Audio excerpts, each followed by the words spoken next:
Hi everyone, it's Kino here. Welcome to this Ashtanga build-up class. We're going to look at building up Kurmasana and Supta Kurmasana. This is kind of a really peak gateway pose of the Ashtanga Yoga Primary Series.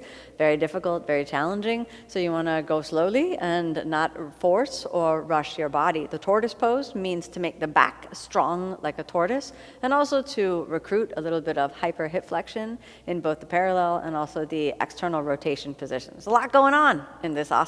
So first, let's look at how to adapt the asana, because I think that's really important. If you feel that it's just completely inaccessible, what are some tools that will allow you to actually adapt the pose? So let's start off there. From a seated position, I want you to bend your knees, and then just sit with kind of an open knee bend and the feet flexed. And so this is our kind of first option when we're working with Kurmasana.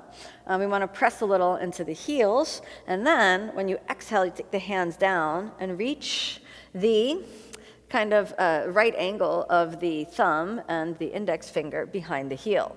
When the elbows touch the ground, you know that you might be able to go just a little bit deeper in your forward fold element. But so this is an option. This itself can be a good variation of Kurmasana. So if you're encountering any shoulder issues, pressure in your collarbone, even too much pressure in the lower back, either with the straight elbows if we're looking to brace and support, or with the bent elbows if we're looking to try to stretch and go a little bit deeper, we can use this as an adaptation of Kurmasana.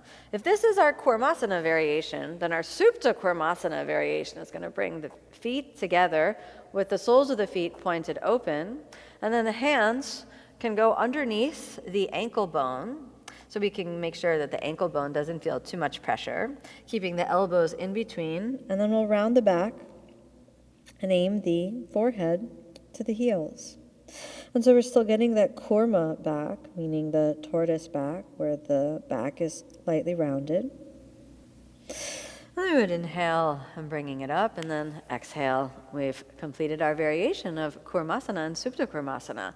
Let's look at some other versions. So perhaps the most important thing to think about when we are progressing from this variation into a more flattened variation of the asana is to not bring the legs too wide apart. There's a lot of people that try to do this asana here, and then this can put a lot of pressure on the inner thighs and even on the back. So instead, we want to think about trying to have the feet not too much wider than your yoga mat apart. You can start off with the heels on the outer edges of the mat, and then once your elbows are comfortably on the ground, then we can explore actually entering the Supta Kurmasana position, or the Kurmasana position.